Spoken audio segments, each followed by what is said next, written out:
Hello, my name is Charles Bryant. I'm from Canton, Lake, New York. And my son is Damien. He just turned 15 on Sunday. He's been at JRC for 5 years and 1 month and 10 days. He's doing well there, but he still has problems with his behavior. His local school system in Canton Lake couldn't deal with him, and they suspended him. And then they had an evaluation at Plattsburgh CVPH, and they put him on more medications, what they call a cocktail. And then his behavior just got worse. It didn't do him any good. I was fortunate to find out about JRC, and he's been doing well there, but he still has problems. And you know, it's recommended that he be put on the GED. And of course, in New York now they have new regulations, and we had a child-specific waiver. They wouldn't even look at it; they just rejected it. And hopefully, they'll change their mind, or you know, something will happen that he will be put on the GED. In fact, on Sunday, his birthday, he told me, "Dad, can I go on the GED?"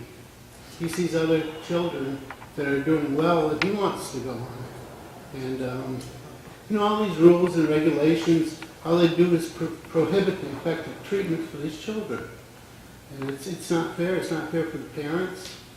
I mean, the school district upstate, I mean, they get child protective services and the courts and the judge and everything else. It's all the parents' fault. They said I wasn't consistent. My son goes to JRC, he's still having the same problems.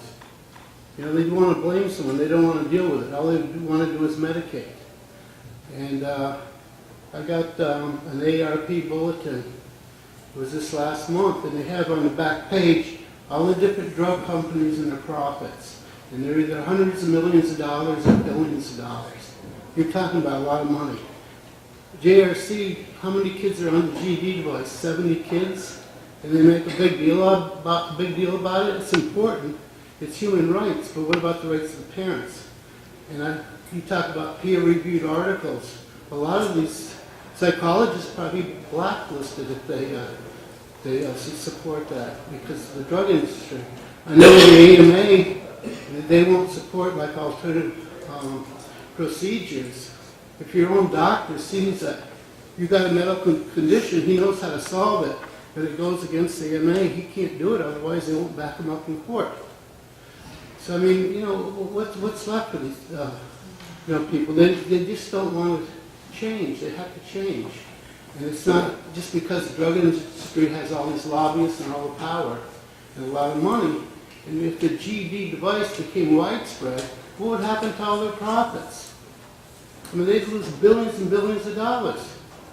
That's why they got to oppose this, and they got to spin all this negative things about the GED and JRC. Dr. Israel's a godsend for these people, for their children. You have to look at the people and the children, how it's helping them. And I hope that you do go and visit the school. It's a remarkable school. It's nicely decorated. I mean, I went to one school for my son Damien, and it was all concrete blocks. I mean, what kind of atmosphere is that, all gray concrete blocks? With JRC, it's a very good program. Dr. Israel's an incredible person. And the staff at JRC, Gregory Tedesco, Arthur Pinion, they both were my son's case managers. They do a great job. They got a wonderful staff. So thank you for allowing me to speak today. You're welcome. Thank you.